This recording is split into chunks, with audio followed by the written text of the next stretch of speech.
जब कर्ण ने श्री कृष्ण से पूछा, हे माधव, मेरा क्या कसूर था जो मुझे इस जन्म में इतना सब कुछ झेलना पड़ा। तब श्री कृष्ण क्या जवाब देते हैं आप जानकर चौंक जाएंगे।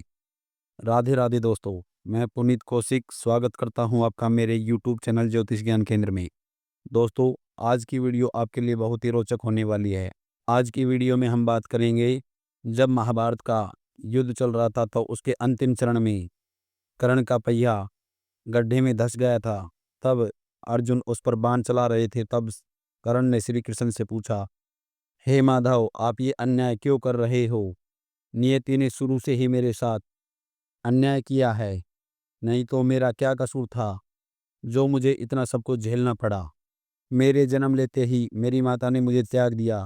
क्या कुंवारी माँ का बच्चा होना मेरी गलती थी? द्रोणाचार्य ने मुझे शिक्षा नहीं दी क्योंकि मैं क्षत्रिय का पुत्र नहीं था। परशुराम जी ने मुझे सच्ची शिक्षा तो दी, लेकिन श्राप दे दिया कि जिस समय मुझे उस ज्ञान की सर्वाधिक आवश्यकता होगी मैं उसे भूल जाऊंगा, क्योंकि उसके अनुसार मैं क्षत्रिय नहीं था। संयोग से एक गाय को मेरा तीर लग गया और उसके मालिक ने मुझे बिना किसी गलती के श्राप दे दिया। द्रौपदी के स्वयंवर में मेरा अपमान हुआ। अंत में माता कुंती ने अपने अन्य पुत्रों को बचाने के लिए मेरे जन्म का रहस्य खोल दिया। मुझे जो भी कुछ मिला वह दुर्योधन से ही मिला। तो अगर मैं उसकी तरफ से युद्ध कर रहा हूँ तो मैं गलत कहाँ हूँ? श्री कृष्ण ने उत्तर दिया, हे कर्ण, मेरा जन्म जेल में हुआ था। जन्म से पहले ही मेरी मौत मेरा इंतजार कर रही थी। जिस रात मेरा जन्म हुआ उसी रात मुझे मेरे माता पिता से दूर कर दिया गया। आपका जन्म तलवारों, रथों, घोड़ों, धनुष बाणों की आवाज़ सुनकर बीता है। मैं ग्वालों के बीच पला बढ़ा और गौशाला मिली, गाय का गोबर मिला। मेरे खड़े होने तथा चलना सीखने से पहले कई घातक हमले मैंने झेले। लगातार लोग मुझे ताने मारते थे क्योंकि मैं उनकी समस्याओं का कारण था। जिस उम्र में आपके गुरु ने आपके शौर्य की प्रशंसा की थी, उस उम्र में मुझे कोई शिक्षा भी नहीं मिली थी।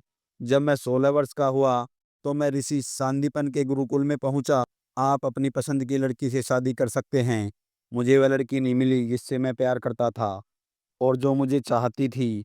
मुझे तो उससे विवाह करना पड़ा जिसे मैंने राक्षसों से बचाया था। इसमें मेरा क्या कसूर था? मेरा सारा समुदाय यम के तट से हटाकर दूर द्वारका के तट पर बस गया।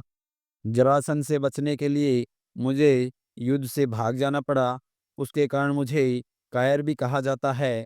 यदि दुर्योधन युद्ध में जीतता है तो तुम्हें बहुत कुछ मिलेगा। अगर धर्मराज युधिष्ठिर जीत गए तो मुझे क्या मिलेगा? मुझे केवल युद्ध और युद्ध से उत्पन्न समस्याओं के लिए दोषी ठहराया जाएगा। करण, तुम्हें एक बात याद रखनी चाहिए, जीवन सभी को चुनौती देता है। जीवन किसी के लिए उचित नहीं है। गलत तो युधिष्ठिर के साथ भी हुआ है, लेकिन उसने तो अधर्म नहीं अपनाया। आप जानते हैं कि सच्चा धर्म क्या है?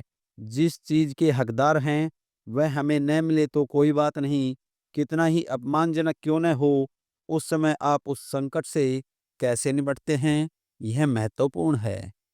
हे करण, तुम अब रोना बंद करो। जीवन उचित नहीं है, इसका मतलब यह नहीं है कि तुम्हें अधर्म के मार्ग पर चलने की अनुमति है। माना कि जीवन सभी के साथ न्याय नहीं करता, लेकिन तुम अधर्म के मार्ग को अपना लो, ये कहाँ सही है? अब तुम्हें अपनी मृत्यु देखकर धर्म और अधर्म याद आ रहा है? तुम्हें अब अपनी मृत्यु देखकर रोना आ रहा है? तुम्हें धर्म उस समय याद नहीं आया, तब अभिमन्यु का वध 7 लोगों ने एक साथ मिलकर किया था। इसलिए उठाओ अब अपना धनुष और करो अर्जुन से युद्ध। अगर तुम सही हो तो तुम निश्चय ही बच जाओगे, और अगर तुम गलत हो तो तुम्हें आज अर्जुन के बाणों से कोई नहीं बचा सकता। दोस्तों, इसका अर्थ यह है कि किसी के साथ नियति अन्याय करती है तो उसको अधर्म के मार्ग को नहीं अपनाना चाहिए, उसे न्याय के मार्ग पर ही चलना चाहिए। आपको हमारी जानकारी अच्छी लगी हो तो कमेंट बॉक्स में राधे राधे लिखकर चैनल को सब्सक्राइब कर लें।